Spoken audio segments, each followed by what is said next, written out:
Good morning दोस्तों, नमस्कार। मैं अभिनव राय एक बार फिर से आप सबका स्वागत करता हूं चंद्रा IAS के प्लेटफॉर्म पे। आज हम लोग जीवन कौशल के प्रकार के बारे में अध्ययन करेंगे। ओके, इससे पहले हम लोगों ने इंट्रोडक्शन देखा था इसके पहले वाले वीडियो में। अगर आप इसको फिर से देखना चाहें तो एक बार हमारे पिछले वीडियो को आप देख लीजिएगा जाके वापस से कि इंट्रोडक्शन में क्या क्या है, जीवन कौशल की परिभाषाएं किसने दी है, कौन कौन इसमें प्रमुख भाग लेते हैं यानी WHO और यूनिसेफ। ओके, तो आज हम लोग क्या पढ़ेंगे, जीवन कौशल के प्रकार। ओके, जीवन कौशल के प्रकार कि कौन कौन से जीवन कौशल हैं हमारे यहाँ और कौन कौन से कौशल प्रमुख हैं। ठीक है, तो आइए देखते हैं हम लोग जीवन कौशल के प्रकार में टाइप ऑफ लाइफ स्किल में कौन कौन है। 3 है, सामाजिक कौशल, चिंतन कौशल और सामान्य कौशल।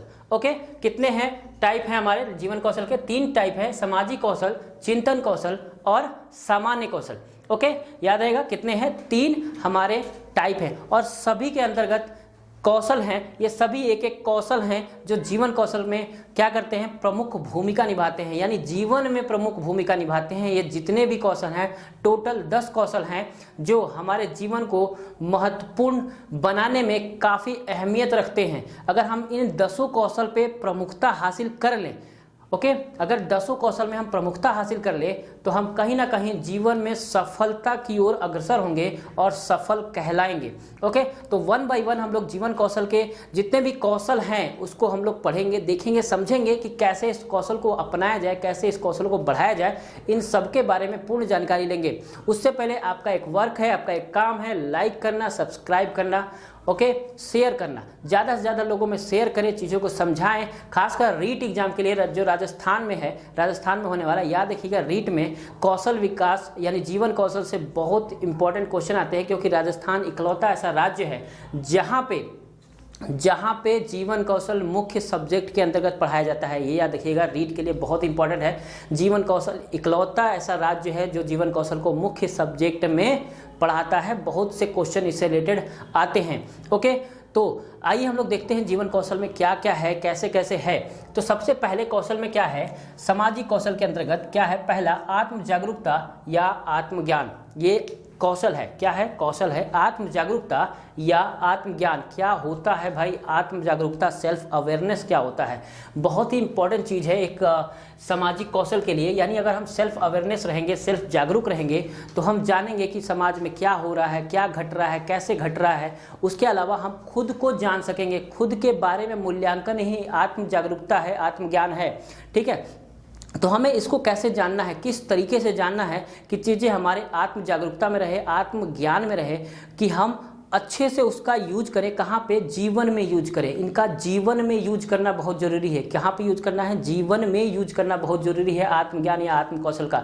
तो इस कौशल को बढ़ाएं कैसे, क्या क्या तरीके हैं जो इस कौशल को बढ़ा सकता है? तो क्या क्या है? पहली चीज़ तो ये है कि हमें अपने सामर्थ्य के बारे में जानकारी होनी चाहिए। हमें अपनी सामर्थ्य के बारे में कि हमारे अंदर कितना पावर है, कितनी ताकत है, कितनी क्षमता है हमारे अंदर, इसके बारे में जानकारी होना बहुत जरूरी है। दूसरी चीज़, अपनी पसंद और नापसंद की चीज़ों को जानना जरूरी है। यानी हमारे क्या पसंद और क्या नापसंद है इसको जानना जरूरी है। अगर यही नहीं जानेंगे तो हम अपने कौशल को कैसे उभारेंगे, कैसे आगे बढ़ेंगे हम? तो जीवन कौशल में सबसे जरूरी चीज़ है आत्म जागरूकता, और आत्म जागरूकता में सबसे जरूरी चीज़ है क्या?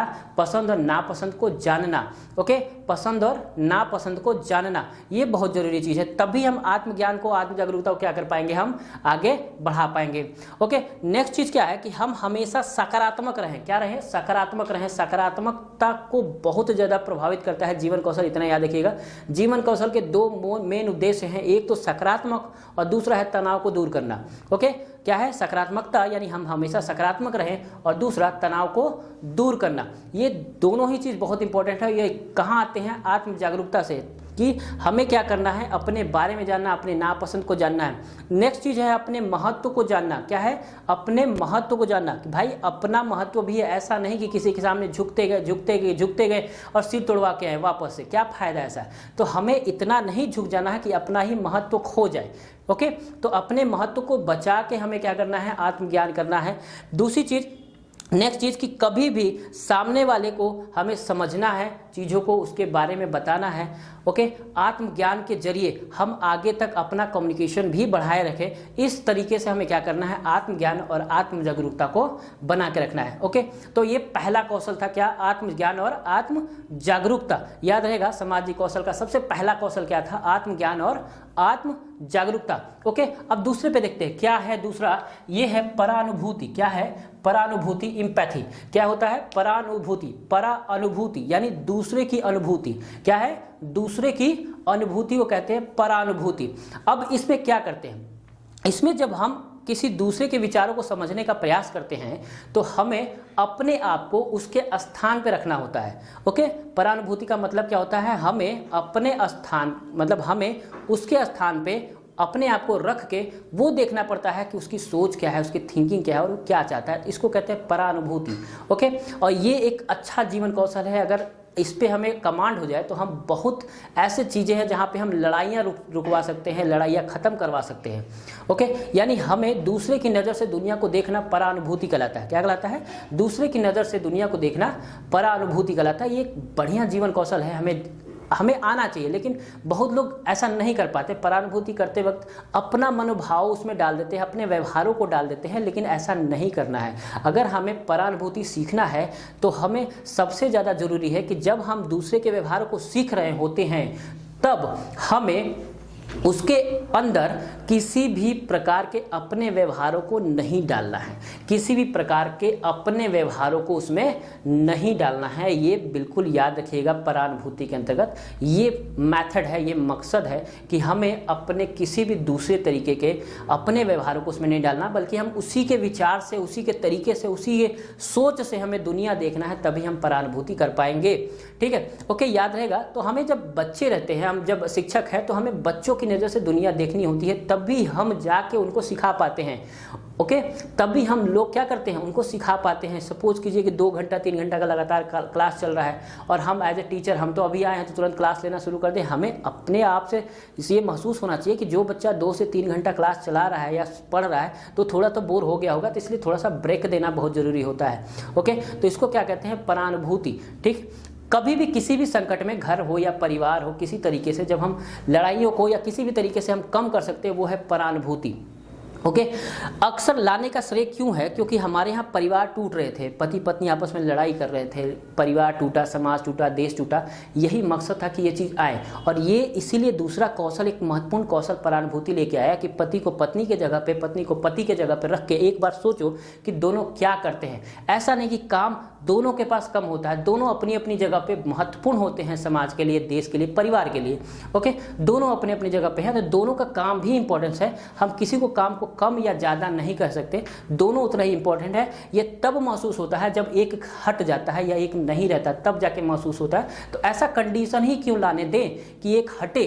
ठीक है, तो हटे ना, हमें उसी तरह से परिवार को जोड़ के आगे बढ़ते रहना है। यही क्या कहलाता है, परानुभूति। ओके, क्या कहलाता है, परानुभूति। ओके, नेक्स्ट है तीसरा, प्रभावी संचार। क्या है, प्रभावी संचार, इफेक्टिव कम्युनिकेशन। क्या है, प्रभावी संचार, इफेक्टिव कम्युनिकेशन। क्या होता है इफेक्टिव कम्युनिकेशन, क्या होता है प्रभावी संचार?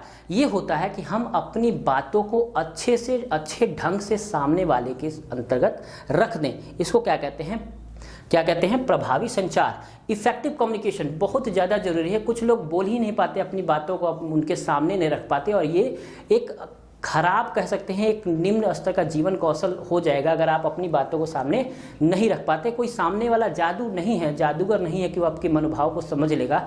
ओके, उसको समझाना पड़ेगा, इसके लिए कम्युनिकेशन जरूरी है। पति पत्नी के बीच बात ही नहीं हो रही है, ओके, बात ही नहीं हो रही है, तो कहाँ से कम्युनिकेशन हुआ? जब कम्युनिकेशन नहीं हुआ तो परिवार तो टूटना निश्चित है। तो इसीलिए क्या जरूरी है, इफेक्टिव कम्युनिकेशन। क्या जरूरी है, इफेक्टिव कम्युनिकेशन, कि दोनों के बीच बहुत ही बढ़िया बातचीत होता रहे, हमेशा से बातचीत होता रहे। कोई भी प्रॉब्लम हो, कोई भी चीज़ें हो, आप सामने खुल के बताएं उसके बारे में, बिना किसी मीडिएटर के, बिना किसी मीडिएटर के। हमें अपने जब बातचीत करना हो, कम्युनिकेशन करना हो, तो हमें ऐसा नहीं कि किसी दूसरे का सहारा लेना पड़े, हमें दूसरे का नहीं, खुद को उसके सामने प्रस्तुत करना है और कम्युनिकेट करना है। जितना अच्छा कम्युनिकेशन होता है, जितना भी अच्छा कम्युनिकेशन होता है, वो परिवार उतना ही सुखमय होता है, वो समाज उतना ही सुखमय होता है।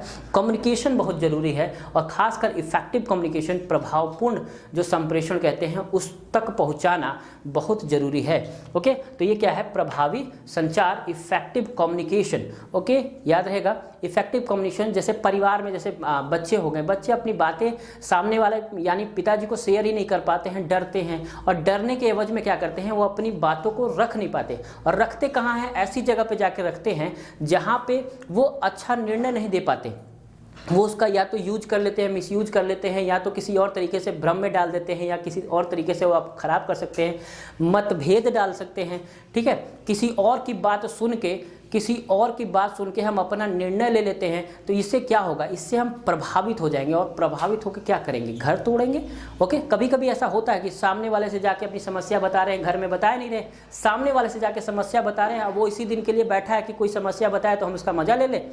ओके, तो ऐसा हमें नहीं करना। कम्युनिकेशन इस तरीके से करना है कि चीज़ें क्या हो, बिल्कुल एक बढ़िया वे में चले, सब कुछ सामने हो और किसी प्रकार का कोई भी लांग लपेट ना हो, तभी जाके इफेक्टिव कम्युनिकेशन होता है और परिवार जुड़ते हैं।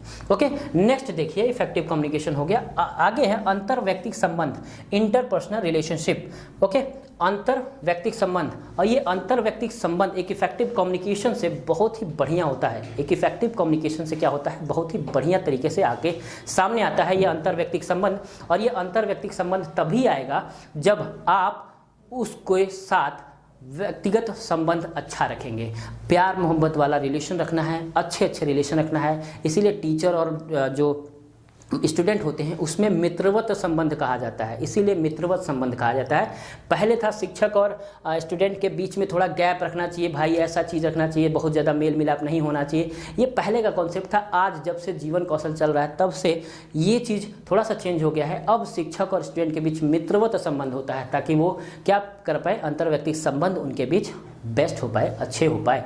ठीक है, अंतर्व्यक्तिक का संबंध यही होता है कि हम आपस में एक दूसरे के साथ मेल मिलाप रखें, मिल के चले। और मिल के चलने के लिए जरूरी क्या है? हमें संबंधों को सजग रखना, सत्य पे रखना, बिल्कुल झूठ का प्रयोग नहीं करना है, सत्यता के साथ एक दूसरे के सामने रखना है। और जितने हम एक सत्यता के साथ एक दूसरे के सामने रहेंगे, अंतर्व्यक्तिक संबंध उतना ही अच्छा होगा। एक दूसरे के मनोभाव को पढ़ने का, समझने की कोशिश करना है।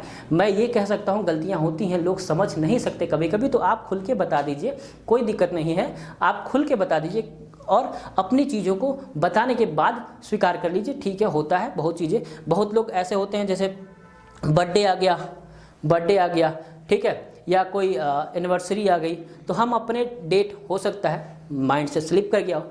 ऐसा जरूरी नहीं कि अगर ये चीज़ भूल गए तो अंतर्व्यक्तिक संबंध खत्म हो गया, निकालो लबदा मारपीट किया जाए, तो ऐसा कुछ नहीं है, ऐसा कुछ नहीं करना है।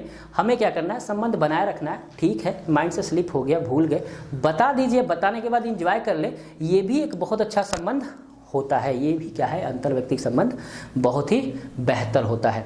ठीक है, तो ये याद करना है, अंतर्व्यक्तिक संबंध, इंटरपर्सनल रिलेशनशिप। ओके, नेक्स्ट है समझौता वार्ता। समझौता वार्ता, नेगोशिएशन ऑफ सेटलमेंट। ठीक है, समझौता वार्ता क्या होता है? समझौता वार्ता यानी हम जब दूसरों के विचारों को क्या करते हैं? समझौता करवाते हैं। यानी दूसरों के विचारों को जब हम सुनते हैं, समझते हैं और फिर फैसला लेते हैं, इसको कहते हैं समझौता वार्ता। ठीक है, दूसरे के विचारों को क्या करते हैं? हम सुनने और उनका सम्मान करने का सामर्थ्य करते हैं, वही क्या कहलाता है? समझौता वार्ता कहलाता है। ठीक है, याद रखिएगा, समझौता वार्ता हम जब क्या करते हैं? दूसरे के विचारों को सुनते हैं, समझते हैं और अपना महत्व, अपनी चीज़ें फैसले देते हैं, उसको कहते हैं समझौता वार्ता। जैसे लोक अदालत एक समझौता वार्ता करवाता है। यानी दो लोग जब आपस में लड़ रहे होते हैं तो उनको बुलाया जाता है, उनको बताया जाता है कि भाई देखो, आप लोग आपस में बातचीत कर लो और जो फैसला हो सके वो कर लो। तो एक तरह का समझौता वार्ता होता है। यहाँ पे दोनों चीज़ों के, दोनों लोगों के लिए बीच में मीडिएटर का काम करता है। एक समझौता वार्ताकारी जो होता है वो एक मीडिएटर का कार्य करता है, दोनों को आपस में बैठा देता है कि भाई देखो, आप लोग दोनों अपने अपने मुद्दे बताओ और अपने अपने मुद्दे हमारे तक बताओ, और कारण क्या है, क्या प्रॉब्लम है, ये दोनों आपस में डिस्कस कर लो और एक बीच का रास्ता निकालो कि दोनों खुश हो। ठीक है, एक क्या करना है, बीच का रास्ता निकालना है जिससे दोनों लोग आपस में बांट के खुश हो जाओ।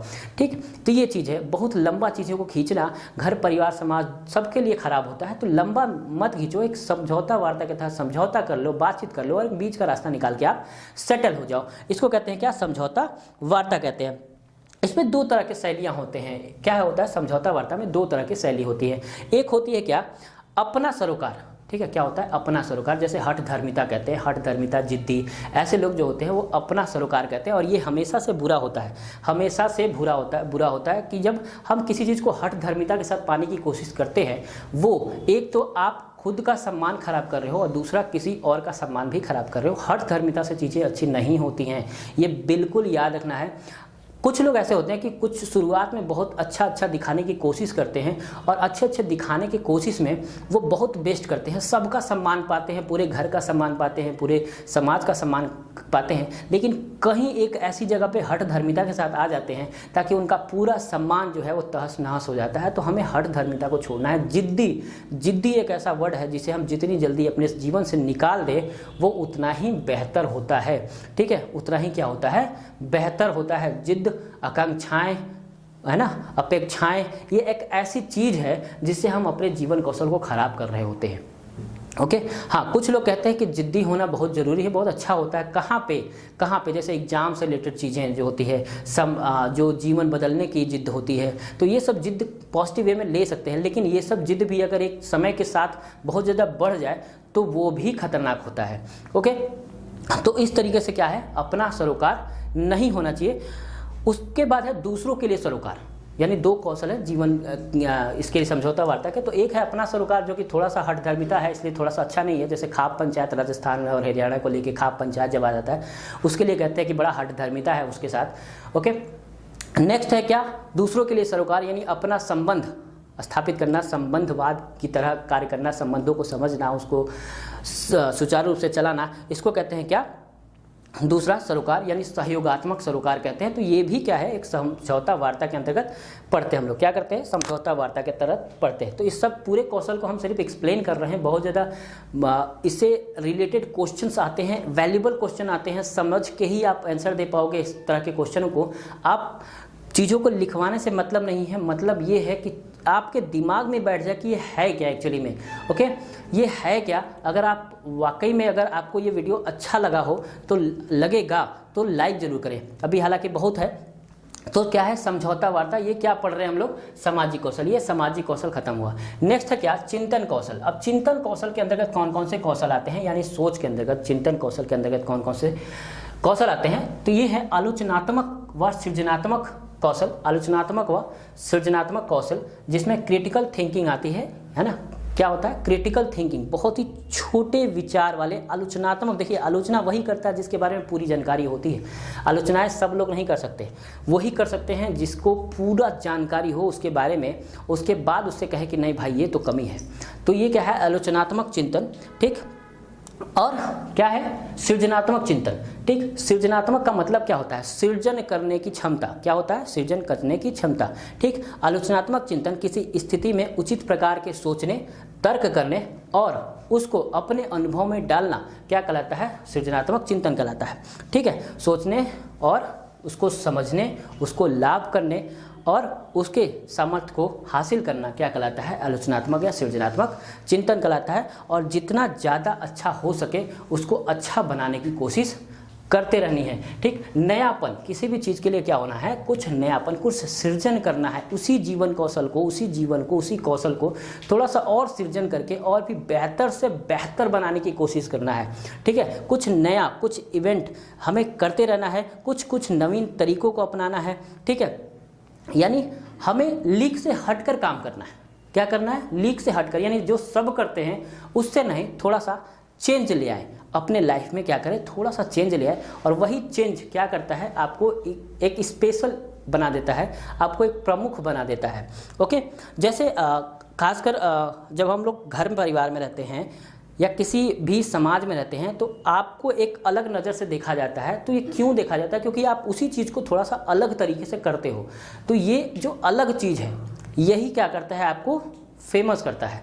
ठीक, लीक में तो सब करते हैं, पूरा जो भीड़ है वो एक तरफ जा रहा है और आप अपोजिट जाओगे तो क्या करेंगे, सब आपको देखेंगे। अपोजिट जाने का मतलब ये नहीं कि आप निगेटिव में चले जाए, निगेटिव में नहीं जाना, हमें क्या करना है, हमेशा से सामने दिखना है। तो और सृजन करना है, एक नई नई अचीवमेंट लाना है, नए नए तरीके लाना है, चाहे वो जीवन से ही संबंधित क्यों ना हो, परिवार से ही संबंधित क्यों ना हो, कुछ ऐसा करना है कि लोग आपको देखें, समझे और बोले कि अरे वाह यार ये बहुत बढ़िया काम किया है। ठीक है, तो ये क्या है, ये सृजनात्मक चिंतन कहलाता है। नेक्स्ट क्या है, निर्णय लेना, डिसीजन मेकिंग। डिसीजन मेकिंग है ना, निर्णय लेना बहुत जरूरी है भाई। निर्णय एक ऐसा वाक्य है, एक ऐसा कौशल है कि आपकी पूरी ज़िंदगी का ऐसा तैसा कर देगा। ठीक, अगर बेहतर निर्णय है तो आप भविष्य में बहुत बेहतर होगे, अगर बुरा निर्णय है तो आप भविष्य के गर्त में जा रहे हो। तो निर्णय कौशल लेते वक्त बड़ा ध्यान रखना है कि निर्णय कैसे ले। कभी कभी गलतियां हो जाती हैं, निर्णय गलत हो जाते हैं, इसका मतलब ये नहीं कि फांसी लगा ले मर जाए निपट जाए, ऐसा नहीं। निर्णय होते हैं, गलतियां होती हैं, इंसानों से ही होती हैं, हमें उसी से आगे बढ़ना होता है। लेकिन निर्णय लेते वक्त ध्यान रखें। और ये कौशल कहाँ सिखाना है, बच्चों के अंदर, खासकर खुद में तो सीखना ही सीखना है, बच्चों के अंदर भी डालना है इन सभी कौशलों को, ताकि वो अपने निर्णय के समय समझ सके। खासकर किशोरावस्था में निर्णय लेना बड़ी ज़रूरी होती है, वहाँ पे गलतियाँ होने के चांसेस इतने बढ़ जाते हैं, इतने ज़्यादा हो जाते हैं कि भविष्य में जाके इसका नुकसान होता है। और फिर सोचते हैं यार काश यू टर्न होता ज़िंदगी कि वापस चलते और इस गलती को सुधार लेते। लेकिन ज़िंदगी है भाई, फिल्म नहीं कि यू टर्न ले लें हम। ओके, फिल्म में जा सकते हैं, चलो गलतियाँ होंगी छोड़ो हटाओ, दूसरा फिल्म में दूसरा बदल देंगे, ऐसा नहीं होता जीवन में। ये तो गलतियाँ हो गई, अब तो हो गई तो झेलना है, तो झेलना तो होता ही है, पाप तो हुआ है ना। तो ये सब चीज़ें निर्णय लेते वक्त हमें ध्यान देना है कि इस सब वाक्यों से हमें छुटकारा मिले। लेकिन याद रखिएगा, निर्णय ले लिए हैं तो उस पर आगे बढ़िए, अब जो होगा वो देखा जाएगा। तो ये सब चीज़ें निर्णय लेते वक्त या लेने के बाद ये नहीं सोचना कि अब हम क्या करें, अब जहाँ है वहीं से ज़िंदगी को और आगे बढ़ाए और भी बेहतर करने की कोशिश करें, बुरा करने की कोशिश ना करें। अगर बुरा करने की कोशिश करेंगे तो बुरा होता जाएगा। तो हमें क्या करना है, सकारात्मक सोच रखना है, तनाव से दूर रहना है और निर्णय लेना है। और निर्णय लेते वक्त याद रखिए, दूरंदेशी होना बहुत जरूरी है। तुरंत की खुशी नहीं, दूर की खुशी में जाके देखना है। ओके, तो निर्णय लेते वक्त थोड़ा सा ध्यान जरूर रखना है। खासकर किशोरावस्था के समय में आपको ये चीज़ ध्यान रखना है कि निर्णय क्या ले और दूर में जाके दूरंदेशी के साथ ले, ताकि दूर में ये हमें ये एहसास न कराए कि हमने पाप कर दिया या हमने बुरा कर दिया। ओके, तो निर्णय लेते वक्त थोड़ा सा इस बात पे ध्यान रखना है कि हम कैसे लें, किस तरीके से लें और क्या क्या लें। ओके, तो ये था क्या, नेक्स्ट चिंतन कौशल का निर्णय लेना। नेक्स्ट है समस्या का समाधान। और समस्या का समाधान सामाजिक कौशलों में ही निर्भर होता है। समस्या का समाधान हम आसानी से कर सकते हैं जब हम एम्पैथी रखें, जब हम इफेक्टिव कम्युनिकेशन करें, जब हम इंटरनल पर्सनल रिलेशनशिप अच्छा कर लें। ओके, और नेगोशिएशन सेटलमेंट अगर कर लें तो हम आसानी से समस्या का समाधान कर लेंगे। और समस्या का समाधान करने के लिए हमें जरूरी है क्या, एक क्रिटिकल थिंकिंग लाना, एक सोच लाना, एक बदलाव लाना। ओके, तभी हम समस्या का समाधान कर पाएंगे। और जितना ही बेहतर से बेहतर समस्या का समाधान कर पाएंगे उतना ही अच्छा होगा। और जितनी जल्दी समस्या का समाधान कर ले, समस्या का समाधान करने के लिए सबसे ज़्यादा जरूरी है आपस में बातचीत करना, आपस में एक अंतर्व्यक्तिक संबंध स्थापित करना, जिससे हम आपस में बातचीत करके समस्या का समाधान आसानी से और सरल तरीके से कर लें। ओके, बड़ा ही नॉर्मल वे में, हम बहुत ही क्लिष्ट इस भाषा का प्रयोग नहीं कर रहे हैं, ऐसा जो आपको समझ में आ जाए, क्योंकि समझा हुआ क्वेश्चन ही आएगा। ऐसे रिलेटेड क्वेश्चंस बिल्कुल फैक्ट में घुस के नहीं आते, ये सिर्फ और सिर्फ वैल्यूबल क्वेश्चंस हैं जो परिवार से, समाज से, देश से रिलेटेड क्वेश्चन आ जाएंगे, इसी टॉपिक से रिलेटेड क्वेश्चन आ जाएंगे। किसी दिन हम क्वेश्चन लेके आएंगे कि इस टॉपिक से क्वेश्चन कैसे आते हैं, मैं बताऊँगा जरूर कि इस तरह के टॉपिक से कैसे क्वेश्चन आएंगे। ओके, नेक्स्ट वीडियो में मैं लेके कोशिश करूँगा, मैं लेके आऊँ आपके लिए इन सब कौशलों को कि किस तरीके से हम इस तरह के कौशल से क्वेश्चन पूछेंगे। तो बड़ा वैल्यूबल नॉर्मल सा क्वेश्चन होता है, आपको सिर्फ पढ़ते हुए ध्यान देना है कि कौन से कौशल के अंतर्गत आएगा और किस तरह के इसका समस्या का समाधान करेंगे। क्वेश्चन के अंतर्गत कौशलों से रिलेटेड क्वेश्चन ऐसे ही आते हैं। ओके, तो क्या करना है, समस्या का समाधान। नेक्स्ट है सामान्य कौशल। ठीक है, सामान्य कौशल में सबसे ज़्यादा जरूरी है जूझना। जूझना किससे, तनाव से और भावनाओं से। ओके, किससे, तनाव से और भावनाओं से। कॉपिंग with stress and dealing with emotion.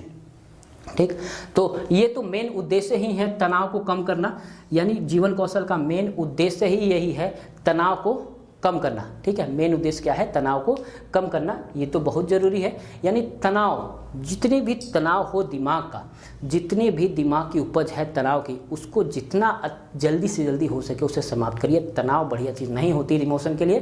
कहते हैं चिंता और चिता में बहुत अंतर नहीं होता, ठीक है, बस एक बिंदी का अंतर होता है, चिंता और चिता में अंतर नहीं होता। तो इसीलिए एक चिंता आपको डुबो सकता है, इसलिए चिंता नहीं करना है। जो कर्म करिए, कर्म पे ध्यान दीजिए और कर्म पे आगे बढ़िए, सब कुछ होगा, चिंता पे नहीं, ठीक है। बहुत लोग अभी इस बच्चे, अगर प्रौढ़ावस्था की बात करें, हम लोग की अवस्था की बात करें, तो नौकरी को लेके बहुत चिंतित रहते हैं, ठीक है। नौकरी को लेके इतना ज़्यादा चिंतित होते हैं कि वो सोचते हैं कि अगर नहीं मिलेगा तो समाज में क्या करेंगे, मुंह कहाँ दिखाएंगे, क्या करेंगे, परिवार से लेके हर चीज़ बड़ा परेशान रहते हैं। तो बहुत ज़्यादा तनाव में रहते हैं।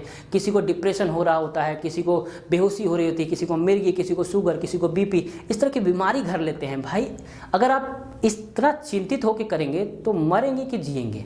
तो जीवन के लिए जीना बहुत ज़रूरी है। याद रखिए, किसी बहुत महान शख्स ने कहा था कि वो इंसान बहुत बड़ा बनता है, वो इंसान बहुत बड़ा होता है जो जीवन में सफल नहीं होता। ओके, ये बहुत ही इंपॉर्टेंट चीज़ है और ये हमारे बहुत ही महान शख्स ने बताया था, रिलायंस कंपनी के मालिक। ओके, वो ये बताए थे धीरू भाई अंबानी कि जो शख्स जीवन में फेल होता है वही इंसान बड़ा आदमी बनता है। छोड़िए कितनी कॉन्सेप्चुअल बात थी ये। यानी जब हम कोई चीज़ बना लें, सपोज कीजिए नौकरी मिल गई हमें, तो हम नौकरी तक सीमित रह जाएंगे, हम रिस्क नहीं लेंगे, ठीक है, रिस्क नहीं लेंगे तो बड़ा आदमी कैसे बनेंगे।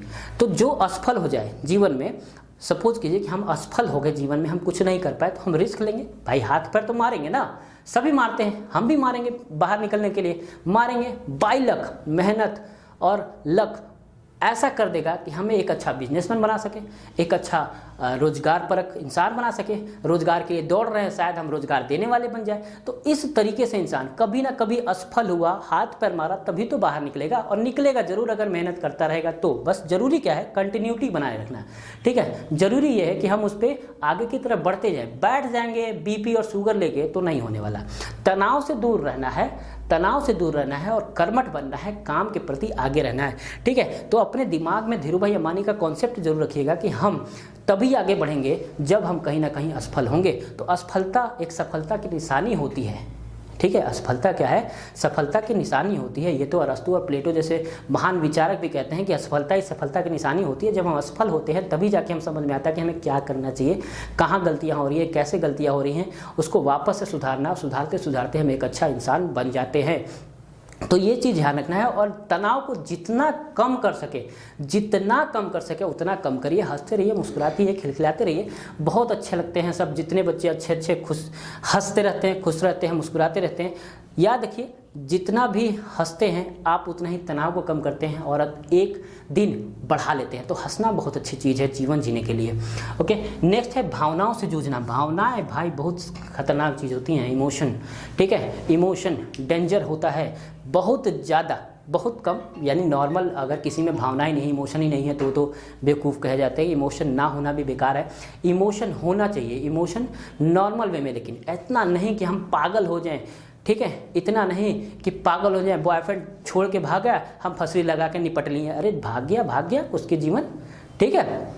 तो ये सब नहीं है कि हमें क्या करना है, इमोशन में, भावनाओं में बह जाना है। भावनाओं में निर्णय नहीं लिए जाते हैं, ठीक है, भावनाओं में निर्णय नहीं होते और निर्णय के लिए भावनाएं नहीं होनी चाहिए, भावनाएं बिल्कुल कम होनी चाहिए। एक शिक्षक अगर भावनाएं में रख ले, एक पेरेंट्स अगर भावनाएं में रख ले, तो बच्चे को तो गोदी उठा के दौड़ाएगा ना, सिर्फ सीखेगा क्या वो। बच्चा गिरा तुरंत उठा लिया, अरे बाबू चोट तो नहीं लगा, बड़ा क्रीम पाउडर और फेयर एंड लवली लगा रहे हैं, ठीक है, जॉनसन बेबी क्रीम लगा रहे हैं, बच्चा मजबूत होगा? नहीं होगा, उसे गिरने दो, ठीक है, उसे गिरने दो, तभी वो खुद उठेगा, तभी वो उतना ही मजबूत होगा। ओके, तो इसके लिए ज़रूरी क्या है, इसके लिए ज़रूरी है अपने इमोशन को कंट्रोल करना, अपने इमोशन को कंट्रोल रखना, ठीक है। यानी भावनाओं पे अपने क्या करना है, मजबूती के साथ दबाव रख के रखना है। चाहे वो क्रोध की भावनाएं हो, चाहे वो प्रेम हो, डाह हो, ईर्ष्या हो, जैसे भी हो, कोई भी भावनाएं, हमें उसको क्या करना है, कंट्रोल में रखना है, सुरक्षा में रखना है। भावनाएं हमेशा ही खतरनाक होती हैं, डेंजर होती हैं, ये याद रखिएगा। तो बहुत ज़्यादा भावनाएं हमेशा प्रॉब्लम क्रिएटर होती हैं, इसीलिए हमें क्या करना है, डील करना है, ठीक है, डील करना है, कॉपिंग नहीं। ठीक है, डील करना है अपनी भावनाओं से। क्रोध में हो या कुछ भी हो, कुत्ता देख लिया तो भागने लगे भैया, जीवन जीने, है ना, इतना ना डर हो जाए कि वहीं मिर्गी खा के गिरे पड़े हैं, कुत्ता मुँह चाट रहा है, तो क्या फ़ायदा। तो हमें क्या करना है, हमें भावनाओं को डील करना है, अच्छे से डील करना है कि सही तरीके से अपने इमोशन को कंट्रोल में रखें, और जहाँ ज़रूरत हो, ठीक है, जहाँ ज़रूरत हो वहीं दिखाएं, ज़रूरत नहीं है तो हमें किसी भी प्रकार का इमोशन कंट्रोल वे में दिखाना है। ओके, तो ये थे कुछ इंपॉर्टेंट 10 कौशल जो जीवन के लिए बहुत ज़्यादा ज़रूरी है। ठीक है, जीवन के लिए क्या है, बहुत ही ज़्यादा ज़रूरी है, जीवन कौशल के लिए बहुत ज़्यादा ज़रूरी है। ये 10 के 10 कौशल अपने अंदर अगर अपने अंदर आ गया तो आप यकीन मानिए आप समाज में, परिवार में एक अच्छा ओहदा पाएंगे, अच्छे तरीके से रहने की कोशिश करेंगे। ओके, तो बहुत ही नॉर्मल वे में, बहुत ही कम समय में मैंने आपको कोशिश किया है 10 के 10 जीवन कौशल को अपनाने का। याद रखिए, अपनाने की कोशिश जरूर करिएगा। ये जीवन कौशल है, हम इसलिए पढ़ रहे हैं कि हम खुद भी देखें, समाज में आने वाले, अभी ज़िंदगी कहाँ देखी है, अभी तो बहुत लंबा रास्ता अपनाना है, अभी तो थोड़े दूर ही चले हैं, तो बहुत ज़्यादा अभी लंबा ज़िंदगी है, और लंबे ज़िंदगी में हमें बहुत ही कठोर फैसले लेने पड़ते हैं, कभी सरल फैसले लेने पड़ते हैं, कभी जाना पड़ता है, कभी आना पड़ता है, तो इस तरह से बहुत सारे मैटर करते हैं अपनी ज़िंदगी को। तो उसके समय जब हम कर रहे होते तो जीवन कौशल का ध्यान जरूर रखना है अपने ऊपर। जितना हम अच्छा जीवन कौशल रखेंगे उतना ही हम अच्छा आगे बढ़ेंगे। ओके, तो अगर अच्छा लगा हो तो लाइक करिए, शेयर करिए, सब्सक्राइब जरूर करिए। ओके, धन्यवाद।